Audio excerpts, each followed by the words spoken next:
નમસ્કાર વિદ્યાર્થી મિત્રો, ઓમ શાંતિ. આપણે ચેપ્ટર 8 ની અંદર બરાબર છે, આગળ વધીએ તો આજનો આપણો પહેલો પ્રશ્ન છે કે ડીએનએ પ્રતિકૃતિનું પ્રજનનમાં શું મહત્વ છે. આજે મિત્રો નાના નાના બધા ટોપિક છે, 6-7 ક્વેશ્ચનની આપણે ચર્ચા કરવાની છે. તમે ઓલરેડી એકવાર ભણી ગયા છો, નોટમાં લખેલા છે. આપણે જસ્ટ ખાલી એને ફટાફટ રિમાઇન્ડ કરવાના છે, બરાબર. એટલે ધ્યાનથી સાંભળતા જાઓ, સામે નોટ રાખવાની એવું હોય તો બરાબર, એટલે સમજવામાં તમને ફાવે. તો પહેલો સવાલ છે, ડીએનએ પ્રતિકૃતિનું પ્રજનનમાં શું મહત્વ છે. તો 2 પોઈન્ટ છે મિત્રો. એમાં પહેલો પોઈન્ટ એવો છે કે પિતૃમાંથી સંતતિમાં આનુવંશિક દ્રવ્યનું વહન થાય. હવે જાણો છો કે ભાઈ પિતૃઓ છે એમાંથી એની સંતતિને વારસામાં આવે છે, એટલે આનુવંશિક દ્રવ્ય છે, એ આનુવંશિક દ્રવ્ય છે એનું વહન થયું કહેવાય. આપણે આગળના ટોપિકની અંદર ગયા લેક્ચરની અંદર જોઈ ગયા કે ભાઈ માતા અને પિતાના જે લક્ષણો છે એની સંતતિને વારસામાં આવે છે. પણ કોના દ્વારા વારસામાં આવે તો કે ડીએનએ દ્વારા, બરાબર છે, મતલબ જનીન દ્વારા. તો પિતૃમાંથી સંતતિમાં આનુવંશિક દ્રવ્ય છે, બરાબર છે, એનું વહન થાય. અને બીજો પોઈન્ટ છે, ડીએનએ માં ફેરફાર થાય અને ભિન્નતા સર્જાય, તેથી નવી જાતિનો ઉદ્વિકાસ થાય. હવે મિત્રો આપણે એવી વાત કરી ગયા કે માતા અને પિતાના લક્ષણો સંતતિને વારસામાં આવે. ચાલો, માતા પિતાના જે જનીનો છે એ સંતતિને વારસામાં આવે, એટલે સંતતિના મોટા ભાગના લક્ષણો એના પિતૃ જેવા જ હોય. પણ જ્યારે ડીએનએ છે એનું સ્વયં જનન થાય, આપણે એમ કીધું કે ભાઈ એક ડીએનએ નો અણુ હોય, એક ડીએનએ માંથી 2 ડીએનએ ના અણુ છે બને. હવે આ દરમિયાન આ ડીએનએ કરતા આમાં કેટલાક ફેરફારો થઈ શકે, થોડા ઘણા. તો આ ડીએનએ કરતા, એટલે કે પિતૃ ડીએનએ કરતા નવા ડીએનએ માં જેટલો ફેરફાર થાય એટલા લક્ષણો બદલાય, એટલા લક્ષણો ચેન્જ થાય. હવે આવું છે વર્ષો સુધી થયા જ કરે, બરાબર. તો એક સમય એવું આવી જાય કે ભાઈ નવા લક્ષણોનું સર્જન થાય, બરાબર, અને એને પરિણામે એટલા લક્ષણો બદલાઈ જાય કે એમાંથી નવી જાતિનો પણ ઉદ્વિકાસ થઈ શકે, બરાબર. તો નવી જાતિનો ઉદ્વિકાસ થાય. તો આ 2 પોઈન્ટ. ત્યારબાદ બીજો પ્રશ્ન છે મિત્રો કે સજીવોમાં ભિન્નતા જાતિઓ માટે લાભદાયી છે, પરંતુ વ્યક્તિગત રીતે આવશ્યક નથી. હવે ભિન્નતા એટલે જુદાપણું, જેને આપણે તફાવત કહીએ છીએ, જુદાપણું, અલગપણું, એને ભિન્નતા કહેવાય, બરાબર. તો સજીવોમાં ભિન્નતા જાતિઓ માટે લાભદાયી છે, પરંતુ વ્યક્તિગત રીતે આવશ્યક નથી. ચાલો, હવે આ વિધાન શું કહેવા માંગે છે, આપણે કારણ આપ્યું છે આવું કેમ. તો પહેલો પોઈન્ટ છે મિત્રો કે પ્રજનનમાં ડીએનએ ની પ્રતિકૃતિ મૂળભૂત ઘટના છે. આ આપણે જોઈ ગયા. ત્રીજી વાર આ પોઈન્ટ આવ્યો. હવે ડીએનએ ની પ્રતિકૃતિ એટલે ડીએનએ ની નકલ થાય.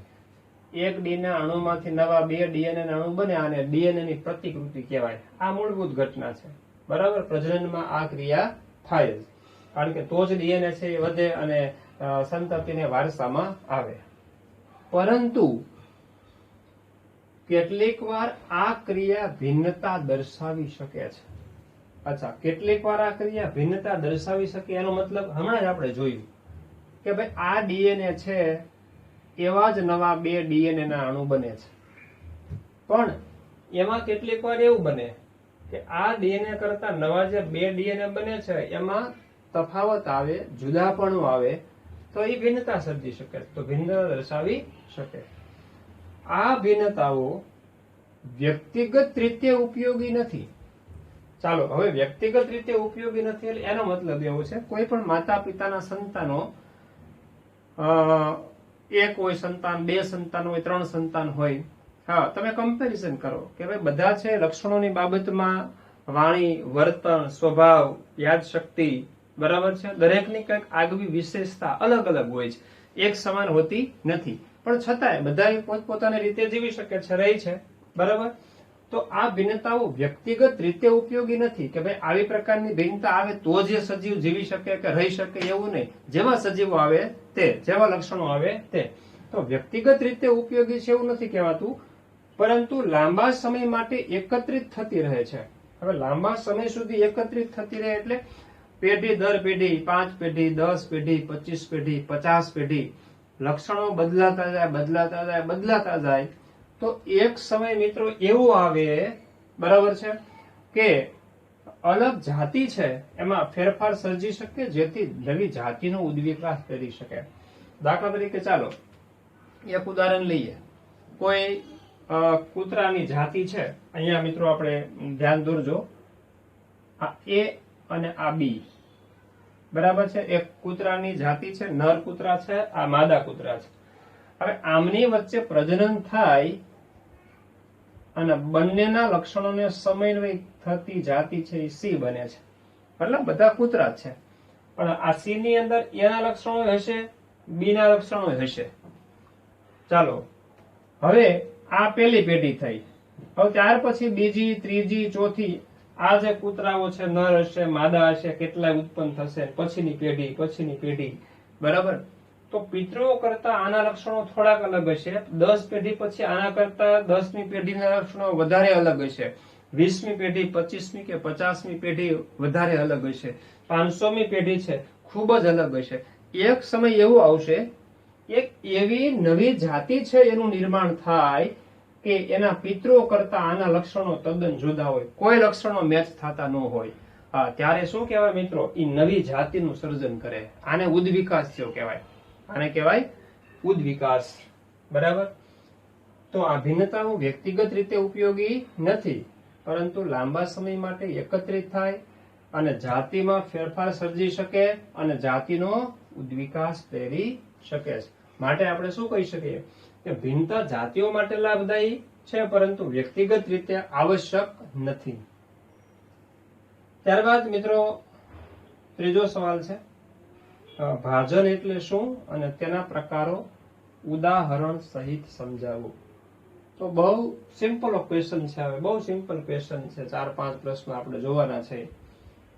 ભાજન કોને કહેવાય? તો ભાજન છે એક અલિંગી પ્રજનનની પદ્ધતિનું નામ છે, બરાબર. અલિંગી પ્રજનનની પદ્ધતિ છે કે ભાઈ એક કોષી સજીવો હોય, એનું કોષ વિભાજન થાય અને એના દ્વારા નવા સજીવ ઉત્પન્ન કરે, એને ભાજન કહેવાય. એક કોષી સજીવો હોય, એનું કોષ વિભાજન થઈ અને નવા સજીવ ઉત્પન્ન થાય, આ ક્રિયાને ભાજન કહેવાય. તો એ અલિંગી પ્રજનનની પદ્ધતિ થઈ, બરાબર. હા મિત્રો, પ્રજનનની પદ્ધતિમાં લિંગી અને અલિંગી ક્લિયર કરી દો. લિંગી પ્રજનન છે, જે પ્રજનન કોષો દ્વારા પ્રજનન થાય એને લિંગી પ્રજનન કહેવાય. અને જે પ્રજનનની ક્રિયામાં પ્રજનન કોષો ભાગ લેતા નથી, એ ક્રિયાને કહેવામાં આવે છે અલિંગી પ્રજનનની ક્રિયા. હવે ભાજનના બે પ્રકાર છે મિત્રો, એક દ્વિભાજન અને એક બહુભાજન. હવે આપણે જોઈએ કે ભાઈ કોને દ્વિભાજન કહેવાય, કોને બહુભાજન કહેવાય. શબ્દનો અર્થ સમજો એટલે જવાબ સામે જ છે. દ્વિભાજન, દ્વિ એટલે બે, અને બહુભાજન એટલે બહુ નો અર્થ થાય ઘણા. અને સિમ્પલી તમે આવો અર્થ કરી શકો. ચાલો, એક કોષ હોય ને, એક કોષમાંથી બે કોષ બને એને દ્વિભાજન કહેવાય, અને એક કોષ હોય ને એમાંથી ઘણા બધા કોષો બને એને બહુભાજન કહેવાય. બસ સિમ્પલી પૂરું થઈ ગયું. હા, હવે આપણે ઉદાહરણ સહિત જોઈએ. દ્વિભાજન તો કે અમીબા જેવા પ્રાણીમાં, લેશમાનિયામાં કોષ વિભાજનથી નવો સજીવ ઉત્પન્ન થાય. હવે ઉદાહરણ આપ્યું છે, જો આ એક અમીબા છે. અમીબાનો કોષ છે. હવે એમાં પેલા કોષ કેન્દ્રનું વિભાજન થાય, જોઈ શકો છો. કોષ કેન્દ્રનું વિભાજન થાય, ત્યારબાદ કોષ રસનું વિભાજન થાય, અને બે નવા બાળ અમીબા છે એ અસ્તિત્વમાં આવ્યા. તો શું થયું? એક અમીબામાંથી બે કોષ બન્યા, આને કહેવાય દ્વિભાજન. હા, બીજું ઉદાહરણ છે, બરાબર છે. દ્વિભાજનનું બીજું ઉદાહરણ છે લેશમાનિયા. તો લેશમાનિયા નામનું જે એક કોષી પ્રાણી છે, બરાબર, પ્રજીવ છે. તો આ લેશમાનિયાનો એક કોષ છે, આ કશા છે. હવે એમાં કોષ કેન્દ્રનું વિભાજન પહેલા થાય છે, જોઈ શકો છો કે આ કોષ કેન્દ્રના વિભાજનની શરૂઆત થઈ ગઈ. આમાં કોષ કેન્દ્રનું વિભાજન ઓલરેડી થઈ ગયું છે. ત્યારબાદ આયામ રીતે ઊભી અક્ષે કોષ રસનું વિભાજન છે થાય, અને નવા બે આ બાળ લેશમાનિયા છે એ અસ્તિત્વમાં આવે છે. નવા બાળ લેશમાનિયા અસ્તિત્વમાં આવ્યા. તો આ થઈ ગઈ દ્વિભાજનની ક્રિયા. તો દ્વિભાજનના બે ઉદાહરણ જોયા, અમીબામાં અને આ લેશમાનિયામાં.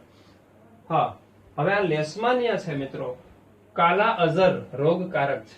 કાલા અઝર છે પ્રકારનો રોગ છે, આ પ્રજીવ છે. હવે આ પ્રજીવ છે એના દ્વારા એ માનવને ચેપ લાગે તો જે રોગ થાય, અસરગ્રસ્ત વ્યક્તિ છે એને કાલા અઝર નામનો રોગ કહેવાય છે. એટલે એમાં તાવ આવે, બરાબર, શરીરનું ટેમ્પરેચર વધે, એ પ્રકારના લક્ષણો જોવા મળે. હા, તો એ રોગકારક છે ને એક છેડે જોઈ શકો છો અહીંયા આ કશા જેવો ભાગ છે, બરાબર. હા, વિભાજન લંબ અક્ષ અને નિયમિત સમતલમાં થાય છે.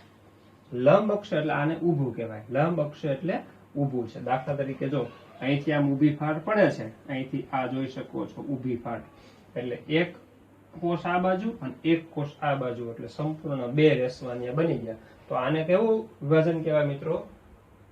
લંબ અક્ષે નિયમિત અને સમતલમાં વિભાજન થાય છે. ત્યારબાદ બહુભાજન. બહુભાજનનો મતલબ એક કોષમાંથી બે થી વધુ કોષો ઉત્પન્ન થાય. એકમાંથી બે થી વધુ એટલે બે થી વધુ એટલે ઘણા બધા, એવો શબ્દ આપણે પ્રયોજન કરી શકીએ. અહીંયા ઉદાહરણ આપ્યું છે પ્લાઝ્મોડિયમ. તો મિત્રો જાણો છો કે ભાઈ પ્લાઝ્મોડિયમ છે એ એક પ્રજીવ છે જે મેલેરિયા રોગ માટે જવાબદાર છે. જાણો છો, પ્રચલિત છે મેલેરિયાનો રોગ, બરાબર છે. તાવ આવે, ઠંડી લાગીને તાવ આવે, બરાબર, તો એ મેલેરિયા થવા માટે પ્રજીવ જવાબદાર છે. કયો પ્રજીવ? તો કે પ્લાઝ્મોડિયમ.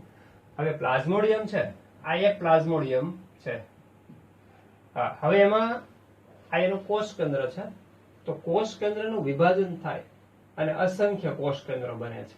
અને અસંખ્ય કોષ કેન્દ્રોમાંથી આ એનું જે આવરણ હોય છે, બહારનું જે રક્ષણાત્મક આવરણ છે, એ તૂટી જાય એટલે બધા કોષ કેન્દ્રની ફરતે આ જીવરસ છે ગોઠવાઈ જાય થોડો થોડો, બરાબર. અને એમાંથી આવા બાળ પ્લાઝ્મોડિયમ છે એ કેટલાય બને છે, ઘણા બધા બને છે. તો એક પ્લાઝ્મોડિયમ માંથી ઘણા બધા બન્યા એટલે આને કહેવામાં આવે છે બહુભાજન.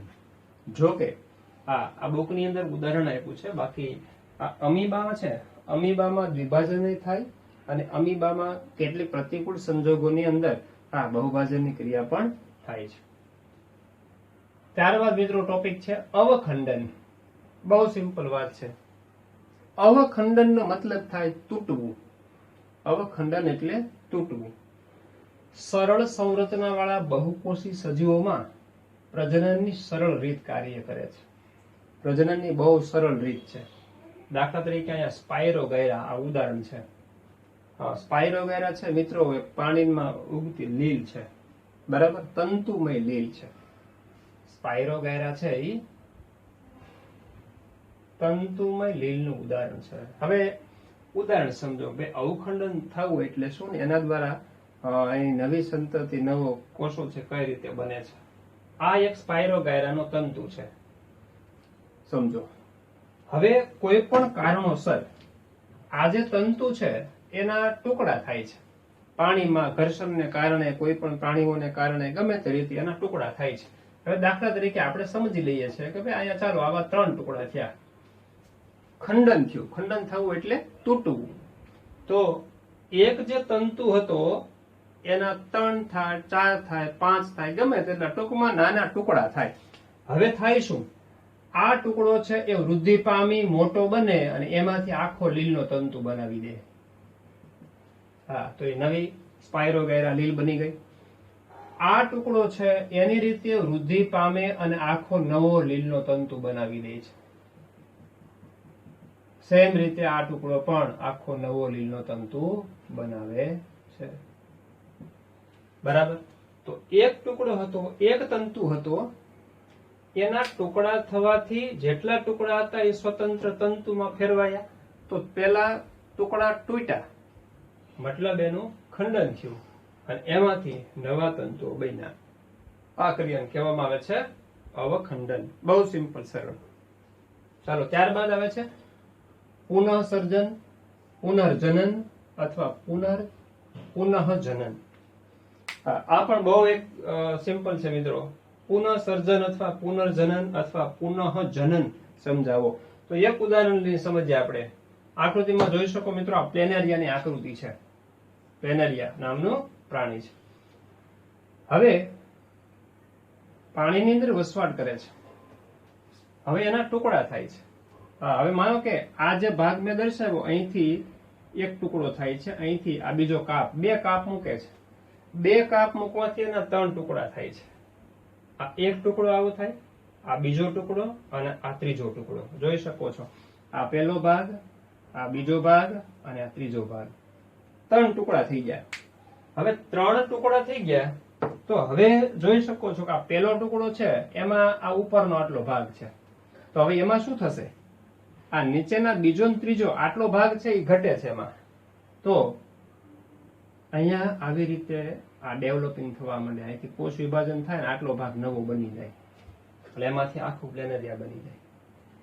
આ જે ભાગ છે આ ભાગમાં વચ્ચેનો ટુકડો છે, તો એની અંદર નીચેનો આટલો ખૂટતો ભાગ બની જાય અને ઉપર જે આટલો ખૂટતો ભાગ છે એ બની જાય છે. બરોબર છે? એટલે સંપૂર્ણ આવું પ્રાણી છે એ બની જાય છે. આ જે ભાગ છે એમાં નીચેનો આ નાનો ટુકડો જ છે, તો એનો ખૂટતો ઉપરનો બધો ભાગ છે એ પણ બની જાય છે. આ ખૂટતો ઉપરનો જે બધો ભાગ હોય એ બની જાય છે. એટલે બરાબર છે, આખું આ પ્લેનેરિયા છે એ બની જાય છે. મતલબ કે 3 ટુકડા હતા, એ 3 ટુકડામાંથી અહીં જોઈ શકો છો 3 બાળ પ્લેનેરિયા બની ગયા. આ છે બાળ પ્લેનેરિયા.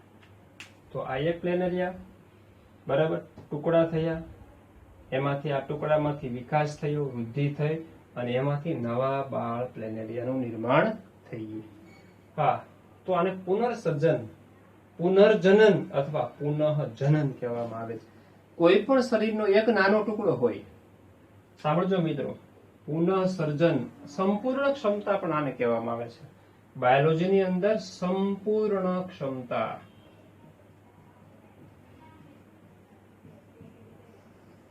હવે સંપૂર્ણ ક્ષમતા એટલે શું?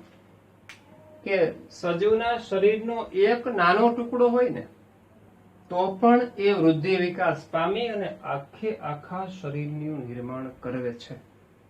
એક નાનો ટુકડો પણ સંપૂર્ણ શરીર બનાવવા માટે સક્ષમ છે. આ ક્રિયાને કહેવાય સંપૂર્ણ ક્ષમતા.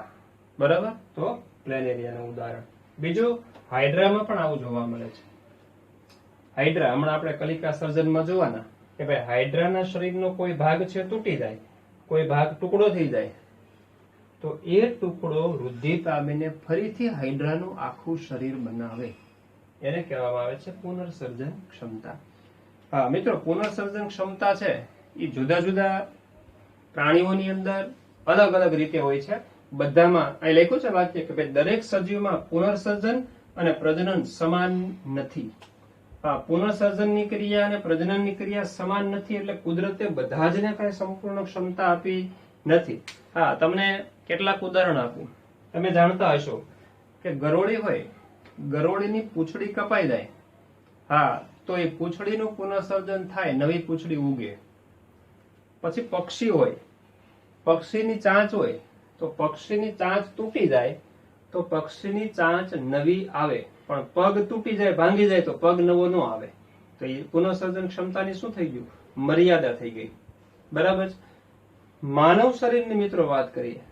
માનવ શરીરની અંદર માનો કે કોઈ આંગળી કપાઈ જાય તો આંગળી મોટી ન થાય, કોઈ અંગ છે દૂર થઈ જાય તો અંગ છે એ ફરીથી આવતું નથી. પણ તમને ઈજા થાય છે, ઘા વાગે છે, તો ત્યાં રૂઝ આવી જાય છે. બરાબર? ઘા વાગે છે, અકસ્માત થાય છે, હાડકું દેખાય છે, ત્યાં સુધી ઘા વાગે, પણ ધીમે ધીમે ત્યાં કોષો બની જાય, નવા કોષો આવી જાય, એટલે કોષોનું પુનઃસર્જન થાય. જે પેશી નાશ પામી છે એ પેશીનું સર્જન થાય, પણ અંગનું સર્જન થતું નથી. મતલબ કે દરેક સજીવમાં પુનર્સર્જનની ક્ષમતા મિત્રો કેવી હોય છે? જુદી જુદી હોય છે. હા, સંપૂર્ણ પુનર્સર્જન ક્ષમતા છે એ પ્લેનેરિયા જેવા પ્રાણીમાં જોવા મળે છે. ત્યારબાદ મિત્રો આપણે વાત કરીએ છીએ કલિકા સર્જન. હા, હાઇડ્રાની અંદર જોવા મળે છે. આકૃતિ દોરેલી છે મિત્રો. હાઇડ્રાને જળ વ્યાળ પણ કહેવામાં આવે છે. હાઇડ્રા અથવા જળ વ્યાળ કોષ્ઠાંતરી સમુદાયનું આ દરિયાવાસી પ્રાણી છે. દરિયાની અંદર રહ્યા પ્રાણી કોષ્ઠાંતરી સમુદાય છે. હવે એમાં આવા પ્રબંધો જેવા આ સૂત્રાંગો હોય છે, આ પટ્ટી જેવા, દોરી જેવા અણીદાર છેડાવાળા, બરાબર, છેડા અણીદાર હોય, એકદમ પેલા વીછીના ડંખ હોય બરાબર, એના જેવા એ ટાઈપના હોય છે બરાબર. એમાં ઝેરી દ્રવ્ય હોય, ઝેરી રસાયણ હોય. આ એનો મુખ્ય દેહ છે, આ શરીર છે, અને આ સૂત્રાંગો છે. હવે આપણે જોવાનું છે કલિકા સર્જન. તો હાઇડ્રાના શરીરનો કોઈ પણ કોષ, સાંભળજો મિત્રો, હાઇડ્રાના શરીરનો કોઈ પણ કોષ છે એ સતત વિભાજન પામી. હવે માની લો કે હું અહીંયા એક્ઝામ્પલ એક લઉં છું કે ભાઈ આ સ્થાને જે કોષ છે, આ કોષ છે સતત વિભાજન પામવા માંડે, સતત કોષ વિભાજન પામવા માંડે એટલે અહીંયા કોષોનો જથ્થો ઉભો થઈ જાય, ઘણા બધા કોષો ભેગા થઈ જાય એટલે અહીંયા ગાંઠ જેવો ભાગ ઉપસી જાય. આ ગાંઠ જેવો ભાગ ઉપસી જાય બરાબર, અહીં જોઈ શકો છો બરાબર. એને કહેવામાં આવે છે કલિકા. હા, ધીમે ધીમે આ કલિકા નાની હોય, ધીમે ધીમે કલિકા છે વૃદ્ધિ પામે અને મોટી થાય, અને એક સમય એવો આવે આ કલિકા છે બરાબર છે એ પિતૃ હાઇડ્રાથી છૂટી પડી જાય છે અને એમાંથી જ એક નવા બાળ હાઇડ્રાનું સર્જન થાય છે. આ જોઈ શકો છો મિત્રો બરાબર કે ભાઈ એક નવું હાઇડ્રા છે, બાળ હાઇડ્રા, એનું સર્જન થઈ ગયું છે. તો એ શેમાંથી થયું? હાઇડ્રાનો એક કોષ સતત કોષ વિભાજન પામે, એમાંથી આવી કોષોનો સમૂહ ઉત્પન્ન થાય, એ સમૂહ છે અને કલિકા કહેવાય. એ કલિકા યોગ્ય વૃદ્ધિ અને વિકાસ પામે, એમાંથી બરાબર છે આવું નાનું જે બાળ પ્રાણી છે એ સર્જન થાય છે. અને એ જ્યારે પરિપક્વ બને છે ત્યારે પિતૃ શરીરથી આ પિતૃ અમીબા કહેવાય, આ બાળ અમીબા કહેવાય. તો એ બાળ અમીબા છે, બાળ હાઇડ્રા, એ બાળ હાઇડ્રા છે છૂટું પડી અને હવે આ હાઇડ્રા પોતાનું સ્વતંત્ર જીવન જીવી શકે છે. તો કલિકા સર્જન કરીને નવી પ્રજનનની ક્રિયા થઈ, નવો સજીવ ઉત્પન્ન થયો, માટે આ ક્રિયાને કહેવામાં આવે છે કલિકા સર્જન. તો આ કલિકા સર્જનની વાત થઈ. ત્યારબાદ ટોપિક આવે છે મિત્રો વાનસ્પતિક પ્રજનન એટલે શું? ઉદાહરણ આપીને સમજાવો. બહુ સિમ્પલ વાત છે, પણ હવે પહેલા તો શબ્દ એ સમજે કે વાનસ્પતિક પ્રજનન કહેવાય કોને. હા, તો તમે મિત્રો સાંભળ્યું હશે કે ભાઈ મકાઈનો છોડ ઉગાડવો હોય તો મકાઈના બીજ વાવવા પડે, ઘઉંના છોડને ઉગાડવા હોય તો ઘઉંના છોડને વાવવું પડે, ઘઉંના બીજને વાવવા પડે. જે વનસ્પતિના બીજને તમે વાવો તો એના છોડ પ્રાપ્ત થાય. તો છોડ માટે શું કરવું પડે? તો કે કોઈ પણ વનસ્પતિના બીજને જમીનમાં વાવવા પડે. ઓકે, હવે આપણે જોવાનું એ છે કે વનસ્પતિના બીજ વાવ્યા વગર છોડ ઉત્પન્ન કરવા હોય તો કઈ પદ્ધતિ ખરી? તો કે હા. ચાલો, તો હું તમને એક સિમ્પલ ઉદાહરણ આપું, વ્યવહારુ ઉદાહરણ છે. એક ગુલાબનો છોડ હોય બરાબર છે, એક ગુલાબનો છોડ. હવે હું અહીંયા આકૃતિ દોરું છું.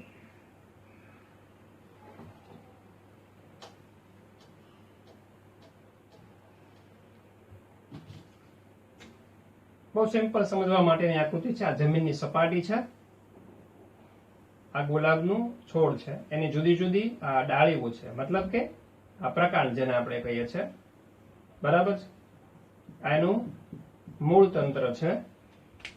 હા, અને આ બધાય બરાબર છે પર્ણો છે. હવે ગુલાબના આ પ્રકાંડ છે, ડાળી છે. હવે આ તંદુરસ્ત છે, સારી છે. આ ડાળી માનો કે ખરાબ છે, એમાં કોઈ રોગ છે, બેક્ટેરિયા છે, ચેપ લાગ્યો છે, એ ડાળી સારી નથી, છોડો. આ ડાળી એકદમ તંદુરસ્ત છે, સારી છે, એને આપણે અહીંથી કાપી નાખી, આટલો ટુકડો કર્યો. હવે આ જે ટુકડો જે અલગ કર્યો, આ અલગ ટુકડો છે બરાબર છે, એને આવા બે ટુકડામાં આપણે વિભાજન કર્યું. એક આવો ટુકડો અને એક આવો ટુકડો. હવે કરવાનું એ છે આ બે નાના નાના જે ટુકડા છે એને આવી રીતે જમીનની અંદર વાવી દેવાના છે બરાબર છે. થોડો થોડો ભાગ જમીનની અંદર માટીની અંદર રહે છે અને થોડોક ભાગ છે એને જમીનની ઉપર હવામાં રાખવાનો છે. પછી એને ખાતર આપવાનું છે, પાણી પાવાનું છે બરાબર છે, અને વૃદ્ધિ વિકાસ માટે જરૂરી તત્વો છે પૂરા પાડવાના છે. તો મિત્રો હવે તમને આઈડિયા હશે જ હું શું કહેવા માંગુ છું, કે ભાઈ થોડો સમય થશે એટલે અહીંથી ધીમે ધીમે ધીમે આવા મૂળ ઉગવાની શરૂઆત થાય, અહીંથી મૂળ તંત્ર ડેવલપ થાય. મૂળ તંત્ર ડેવલપ થાય અને આ જે ભાગ છે બરાબર છે, હવાઈ ભાગ પ્રકાંડ છે, અહીંથી કૂપળો ફૂટે, કૂપળ ફૂટે અને અહીંથી આવા બરાબર છે નાના પર્ણો આવવાની શરૂઆત થાય, નાના પર્ણો આવવાની શરૂઆત થાય. બરાબર. હા, એક સમય એવો આવશે કે આ ડાળીઓ છે બરાબર મોટી થઈ જશે, બરાબર છે, અને એમાંથી એક સંપૂર્ણ આખો ગુલાબનો છોડ છે બરાબર છે, આખો છોડ છે એ બની જશે. કહેવાનો મતલબ એ છે મિત્રો, વનસ્પતિના નવા છોડ જેટલી ડાળીઓ તમે આવા ટુકડા કરીને વાવશો એટલા છોડ તમને મળશે. તો તમે બીજ વાવ્યા ખરા? નહીં. શેનાથી નવા છોડ બનાવ્યા? પ્રકાંડથી. કારણ કે આ ભાગ છે વનસ્પતિનો કયો છે? પ્રકાંડ છે. બરાબર. તો વનસ્પતિનો નવો છોડ કોનાથી બન્યો? પ્રકાંડથી બન્યો. આને વાનસ્પતિક પ્રજનન કહેવાય મિત્રો. તો હવે અહીંયા તો મેં તમને એક પ્રકાંડનું ઉદાહરણ આપ્યું છે, માત્ર પ્રકાંડનું એક ઉદાહરણ આપ્યું. પણ હવે વાનસ્પતિક પ્રજનન માત્ર પ્રકાંડ દ્વારા નહીં, કેટલીક વનસ્પતિના પર્ણ દ્વારા, કેટલાકના પ્રકાંડ દ્વારા, કેટલીક વનસ્પતિના મૂળ દ્વારા અને કેટલાકમાં કલિકા દ્વારા પણ નવો છોડ બને છે. હા, બધાને હું તમને એક એક ઉદાહરણ આપી દઉં મિત્રો, એટલે તમારી મગજની અંદર આ થિયરી બરાબર ક્લિયર થઈ જાય. એક એક વાત લઈ લઈએ. વનસ્પતિના ભાગો જેવા કે મૂળ, પ્રકાંડ, પર્ણ અને કલિકા વગેરેમાંથી નવો છોડ ઉત્પન્ન થાય અને વાનસ્પતિક પ્રજનન કહેવાય. ટૂંકમાં આપ્યું તો વનસ્પતિના ભાગમાંથી વનસ્પતિનો નવો છોડ બને એ ક્રિયાને વાનસ્પતિક પ્રજનન કહેવાય શોર્ટમાં. પણ કયા કયા ભાગો? મૂળ, પ્રકાંડ, પર્ણ, કલિકા વગેરે. ચાલો, તમને પ્રકાંડનું ઉદાહરણ મળી ગયું. ગુલાબના પ્રકાંડને કાપીને જમીનમાં ડાળીને વાવો તો એમાંથી નવો છોડ બને. બરાબર. પછી મૂળ. મિત્રો, મૂળનું ઉદાહરણ આંબલી, જાણકારી માટે ઉદાહરણ આપું છું. આંબલી હોય, લીંબુ હોય, તો આવી વનસ્પતિના મૂળ હોય ને, એ મૂળના ટુકડાને જમીનમાં વાવવામાં આવે ને, ખાલી મૂળના ટુકડાને, તો પણ એમાંથી નવો છોડ છે. આમાંથી મૂળનું સર્જન થાય અને નવો છોડ આખો ડેવલપ થાય છે. પછી પર્ણ. તો પર્ણનું ઉદાહરણ આપણે જોવાનું છે અહીંયા. આ પાન ફૂટી, બરાબર છે. અહીંયા જે આકૃતિમાં આ પર્ણ જે દોરેલું છે, પાન ફૂટીનું પર્ણ છે. અહીંયા નામ લખ્યું છે ઉદાહરણમાં, પાન ફૂટી, જેને બ્રાયોફાઇલમ તરીકે પણ ઓળખવામાં આવે છે. બ્રાયોફાઇલમ કહેવાય છે. બ્રાયોફાઇલમ એટલે પાન ફૂટી. તો એનું પર્ણ છે. હવે બ્રાયોફાઇલમ જો પાન ફૂટીનું પર્ણ હોય ને, એ પર્ણ છે બરાબર છે, એમાં આ ખાંચ છે, આવી ખાંચ હોય. આ પર્ણની કિનારી છે, અહીંયા દોરેલી છે, અહીંયા ફરીથી દોરું છું. આ કિનારી છે, આ ખાંચ હોય. બરાબર. ખાંચની અંદર આવી નાની નાની કલિકાઓ હોય છે. હા, હવે આ કલિકા છે વૃદ્ધિ પામે, મોટી બને, બરાબર, અને એમાંથી જોઈ શકો છો મિત્રો, આવો એક નાનો બાળ છોડનું નિર્માણ કરે છે. બાળ છોડનું નિર્માણ કરે છે. તો આ કલિકા છે. તો પાનફૂટીના પર્ણની જે કિનારી હોય એમાં ખાંચા હોય, ખાંચાની અંદર નાની નાની કલિકા હોય છે. એ તમે પર્ણને હાથમાં લઈને જુઓ તો તમને સ્પષ્ટ નાના પર્ણ જેવી આમ રચના દેખાય, એ કલિકા કહેવાય. બરાબર. હવે એ પર્ણ છે છોડ ઉપરથી જમીન ઉપર ખરી જાય. હવે પર્ણ જમીનમાં ખરી જાય એટલે સ્વાભાવિક છે આ કલિકાનો ભાગ જમીનના સંપર્કમાં આવે, માટીના સંપર્કમાં આવે. હા, એટલે ત્યાંથી આ મૂળ તંત્ર ડેવલપ થાય. બરાબર છે. અને અહીંથી છે આવા પર્ણ છે ડેવલપ થઈ જાય, વનસ્પતિનો આખો છોડ છે આવો તૈયાર થઈ જાય છે. તો મિત્રો, નવો છોડ બની ગયો કોના દ્વારા? કલિકા દ્વારા. હા, અહીંયા એક ઉદાહરણ હજી છે, બટાકા. તો મિત્રો, બટાકા છે એ ખોરાક સંગ્રહિત પ્રકાંડ છે. હા, બટાકાનું ઉપનામ છે ગ્રંથિલ. બટાકાને ખોરાક સંગ્રહિત ગ્રંથિલ તરીકે ઓળખવામાં આવે છે, અથવા હું એમ કહું છું કે બટાકાનું ઉપનામ છે ગ્રંથિલ. તો બટાકા વાસ્તવિક રીતે પ્રકાંડ છે, ખોરાકનો સંગ્રહ કરતું પ્રકાંડ, પણ ભૂમિગત પ્રકાંડ, કારણ કે બટાકું જમીનની અંદર થાય છે. હા, તો હવે તમે એક વાત જોઈ હશે, બહુ સિમ્પલ વાત. બટાકાને હાથમાં લઈ અને તમે ધ્યાનથી અવલોકન કરો તો એની સપાટી ઉપર કેટલીક જગ્યાએ પેલા ખાડા જેવા ભાગ હોય છે, નાના નાના ખાંચા હોય, ખાડા જેવા ભાગ હોય. હા, એ ખાડો છે ને મિત્રો, એ ખાડાને બટાકાની આંખ કહેવાય. ખાડાને બટાકાની આંખ કહેવાય. હવે એ આંખની અંદર તમે અવલોકન કરો ને એટલે એની અંદર આવી નાની સૂક્ષ્મ કલિકા દેખાય, જેની એવી કલિકા હોય. બરાબર. હવે એ કલિકા છે એમાંથી નવો બટાકાનો આખો છોડ બને. તમે અવલોકન કર્યું છે, ભેજવાળા વાતાવરણની અંદર, ચોમાસાની અંદર ભેજયુક્ત વાતાવરણમાં બટાકા છે બંધ રહે છે, ભેજ લાગે, હા, તો ઓટોમેટિક એના જે આંખવાળા ભાગમાંથી કલિકાઓ ફૂટે છે, કોટા ફૂટે. સાદી ભાષામાં આપણે એમ કે કોટા ફૂટ્યા એમ. બરાબર. જો કે બીજ ઉગવા માટે એ શબ્દ વપરાય છે, પણ અહીંયા કલિકા છે વૃદ્ધિ પામીને મોટી બને છે અને એમાંથી બટાકાનો છોડ બની જાય છે. ખ્યાલ આવી ગયો?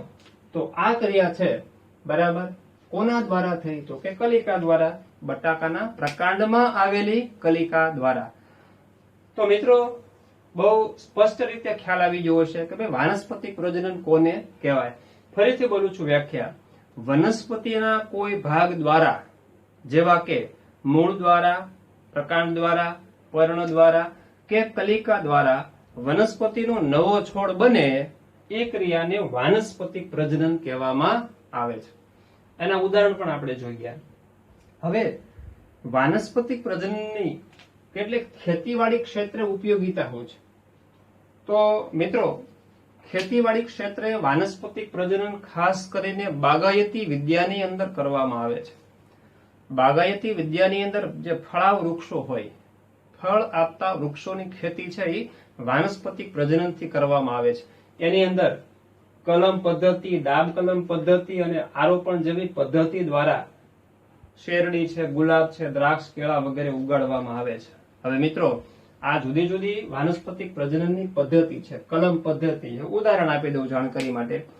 કલમ પદ્ધતિ કોને કહેવાય? તો બહુ સિમ્પલ છે મિત્રો. આ ગુલાબનું તમને આખું ઉદાહરણ સમજાવ્યું. આ ગુલાબનો છોડ છે, એક સારું પ્રકાંડ ડાળી તમે લઈ લો છો, એના ટુકડા કરીને તમે જમીનમાં વાવો છો, બરાબર.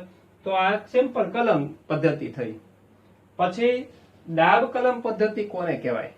દાખલા તરીકે ઉદાહરણ આપું એક, ભાઈ લીંબુ હોય, બરાબર, આ જમીનની સપાટી છે, લીંબુનો છોડ છે, બરાબર, એનું પ્રકાંડ છે, અને આ કોઈ ડાળી છે. હું એ આકૃતિ સમજવા માટે દોરું છું. હવે એક ડાળી જમીનની નજીક હોય, આ જમીનની નજીકની ડાળીને નીચે નમાવી અને જમીનમાં દાટી દેવાની. હા, અહીંયા બધે પર્ણ હશે, આ બધા હશે પર્ણ. હા, એવી રીતે અહીંયા પણ પર્ણ હશે. સ્વાભાવિક છે. થોડા સમય પછી અહીંથી મૂળ ઉત્પન્ન થવા લાગે. મૂળ ઉત્પન્ન થાય એટલે અહીંથી શું થાય? પાણી, ક્ષાર, પોષક દ્રવ્યો મળવા લાગે. પછી આ ભાગને તમે અહીંથી કાપી નાખો. આનું મૂળ તંત્ર ડેવલપ થઈ ગયું છે. હવે આ છોડને કોઈ કોન્ટેક્ટ નથી મિત્રો, આ અલગ છોડ થઈ ગયો. તો ડાળીને દબાવીને નવો છોડ ઉત્પન્ન થયો એટલે આ પદ્ધતિને કહેવાય ડાબ કલમ પદ્ધતિ. બરાબર. પછી આરોપણ જેવી પદ્ધતિ. હવે આરોપણમાં શું કરવામાં આવે? કોઈ એક પ્રકાંડ હોય, માનો કે જમીનની અંદર કોઈ આ એક પ્રકાંડ છે, આ રીતે કાપેલું છે, આ રીતે ખાંચો પડ્યો. હવે આની અંદર કોઈ બીજી વનસ્પતિ, બરાબર, એના પ્રકારને આવી રીતે કાપ મૂકવાનો અને આની અંદર બંધ બેસતું ફીટ કરી દેવાનું. આરોપણ કરવું, બંધ બેસતું ફીટ. એટલે હું અહીંયા આકૃતિમાં પૂર્ણ કરી દઉં મિત્રો કે આ જે છે આ રીતે ફિટ કરી અને આની પર બરાબર પ્લાસ્ટિકની જે બેગ છે, કવર છે, એ વીટી આપણે પાટો બાંધી દઈએ ને એવી રીતે બાંધી દેવાનું. બરાબર. આનું મૂળ તંત્ર તો ડેવલપિંગ હોય જ છે, એ તો મૂળ તંત્ર વિકસિત હોય જ છે. એટલે પાણી, ક્ષારો વગેરે તો એને મળતું જ હોય.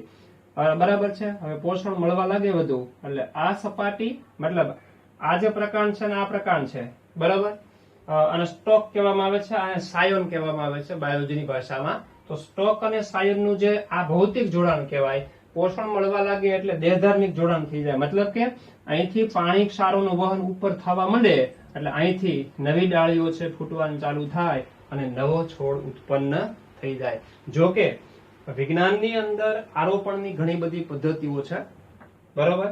જીવા આરોપણ, કલિકા આરોપણ, ફાચર આરોપણ, તાજ આરોપણ, બરોબર. તો આવા ઘણી ટેકનોલોજી છે મિત્રો. આગળ તમે 11-12 ની અંદર આવશો તો હજી ઘણું બધું પણ આમાં વિગતવાર ભણવાનું આવશે. જાણકારી માટે તમને ઉદાહરણ આપ્યા કે ભાઈ કલમ પદ્ધતિ, દાબ કલમ પદ્ધતિ, આરોપણ, આ બધી પદ્ધતિઓનો ઉપયોગ કરી અને જુદી જુદી ખેતર બગીચાની વનસ્પતિઓ, દાખલા તરીકે શેરડી ઉગાડવામાં આવે છે, ગુલાબ ઉગાડવામાં આવે છે, દ્રાક્ષ અને કેળાની પણ આ રીતે ખેતી કરવામાં આવે છે, બરાબર. ચાલો, છેલ્લો પોઈન્ટ છે કે ભાઈ આ વાનસ્પતિક પ્રજનનની પદ્ધતિ છે તો આના ફાયદા શું? તો પહેલું છે પુષ્પ અને ફળ ઓછા સમયમાં આવે. પણ ઓછા સમયમાં એટલે માનો તમે કોઈ બીજ દ્વારા વનસ્પતિ વાવી છે, તો બીજ દ્વારા જે વનસ્પતિ વાવી છે એ બીજનું અંકુરણ થાય, એ ઉગે છે અને એમાં પુષ્પ અને ફળ આવે, એની કરતા વાનસ્પતિક પ્રજનનથી જે છોડ ઉગ્યા હોય ને એમાં પુષ્પ અને ફળ છે ઓછા સમયમાં એટલે ઝડપથી આવે. હા, તો એ મિત્રો ફાયદો છે. કેમ? માનો કે બીજથી વાવેલી વનસ્પતિમાં 90 દિવસે પુષ્પ અને ફળ આવે છે, એના બદલે વાનસ્પતિક પ્રજનનથી 70 દિવસમાં પુષ્પ ફળ આવી ગયા, તો 20 દિવસ પાક વહેલો આવે. 20 દિવસનો પાણીનો, ખાતરનો, દવાનો ખર્ચ, નિભાવ ખર્ચ કહેવાય ખેડૂતને, એ ઓછો આવે, તો ફાયદાકારક છે. પછી બીજો અગત્યનો પોઈન્ટ છે કે જે વનસ્પતિમાં બીજ ઉત્પન્ન કરવાની ક્ષમતા ગુમાવી હોય તેના માટે ઉત્તમ છે. હાલો, કોઈ વનસ્પતિમાં બીજ ઉત્પન્ન ન થતા હોય, બીજ ઉત્પન્ન કરવાની ક્ષમતા ગુમાવી દીધી હોય, એમાં વાનસ્પતિક પ્રજનનથી જ ખેતી થાય છે. દાખલા તરીકે દ્રાક્ષ અને કેળાની ખેતી એ અંતઃસ્ત્રાવી પદ્ધતિઓ દ્વારા જુદા જુદા અંતઃસ્ત્રાવોનો ઉપયોગ કરીને મિત્રો વાનસ્પતિક પ્રજનનથી ખેતી આજકાલ કરવામાં આવે છે. આખા વિશ્વની અંદર દ્રાક્ષ અને કેળાની ખેતી થાય છે કારણ કે આર્થિક રીતે એક ખોરાકના ઘટક તરીકે આખા વિશ્વની અંદર દ્રાક્ષ અને કેળાની માંગ છે એ વધારે છે. એટલા માટે એમાં બીજ ઉત્પન્ન નથી થતા, એની ક્ષમતા ગુમાવી છે, એટલે વાનસ્પતિક પ્રજનનથી એની ખેતીવાડી કરવામાં આવે છે. છેલ્લો પોઈન્ટ છે મિત્રો કે ભાઈ નવી વનસ્પતિ છે આનુવંશિક રીતે એના પિતૃને સમાન હોય છે. બહુ અગત્યની વાત છે, સાંભળજો મિત્રો. નવી વનસ્પતિ, હમણાં આપણે એક ઉદાહરણ આપ્યું હતું, ભાઈ એક ગુલાબનો છોડ હતો, એક ગુલાબના છોડમાંથી તમે 5 ડાળીને વાવી તો આવા કેટલા છોડ ઉત્પન્ન થયા? 1, 2, 3, 4, 5. આ 5 છોડ કોના જેવા હશે? તો કે મૂળ એના પિતૃ જેવા. મતલબ કે જે ડાળીમાંથી તમે ગુલાબ પસંદ કરેલું હતું, આના તમે 5 ટુકડા કરીને 5 ટુકડા જમીનમાં વાવ્યા તો આ 5 છોડ એકબીજા જેવા તો હોય, એ 5 તો સરખા જ હોય, પણ એ કોના જેવા હોય? એના પિતૃ જેવા. કોઈ પણ પ્રકારનો ચેન્જ આવે નહીં, કારણ કે લિંગી પ્રજનન નથી થતું. લિંગી પ્રજનન ન થાય, લક્ષણોમાં તફાવત આવે નહીં. લક્ષણોમાં તફાવત ન આવે મતલબ કે મિત્રો વાનસ્પતિક પ્રજનનમાં ઉદ્વિકાસ જેવી કોઈ ક્રિયા થતી નથી, એટલે સંપૂર્ણ સંતતિ છોડ એના પિતૃ જેવા જ બંધારણમાં હોય છે. એટલે કે નવી વનસ્પતિ આનુવંશિક રીતે, જનનિક રીતે કોના જેવી હોય? તેની પિતૃ વનસ્પતિને સમાન જોવા મળે છે. તો મિત્રો ઘણા બધા ટોપિક આપણે જોઈ ગયા. સિમ્પલ છે, સહેલા ટોપિક છે, બરાબર છે. આશા રાખું કે બરાબર ધ્યાનથી બધા જ ટોપિક તમને સમજાઈ ગયા હશે, બરાબર. ડીએનએ પ્રતિકૃતિનું પ્રજનનમાં મહત્વ જોઈ ગયા. સજીવોમાં ભિન્નતા જાતિઓ માટે લાભદાયી છે પરંતુ વ્યક્તિગત રીતે આવશ્યક નથી, આ કારણની સમજૂતી જોઈ ગયા. ભાજન એટલે શું? એના પ્રકાર આપણે જોઈ ગયા, દ્વિભાજન અને બહુભાજન. પછી અવખંડનની ક્રિયા સ્પાયરોગાયરામાં કઈ રીતે થાય છે એ જોઈ ગયા. પુનઃસર્જન ક્ષમતા આપણે પ્લેનેરિયા અને હાઇડ્રાના ઉદાહરણ દ્વારા જોઈ ગયા. અને છેલ્લે વાનસ્પતિક પ્રજનન ઉદાહરણ સહિતની સમજૂતી, ખેતીવાડી ક્ષેત્રમાં એનું મહત્વ અને વાનસ્પતિક પ્રજનનના ફાયદા છે આપણે જોઈ ગયા, બરાબર. અસ્તુ મિત્રો, ઓમ શાંતિ.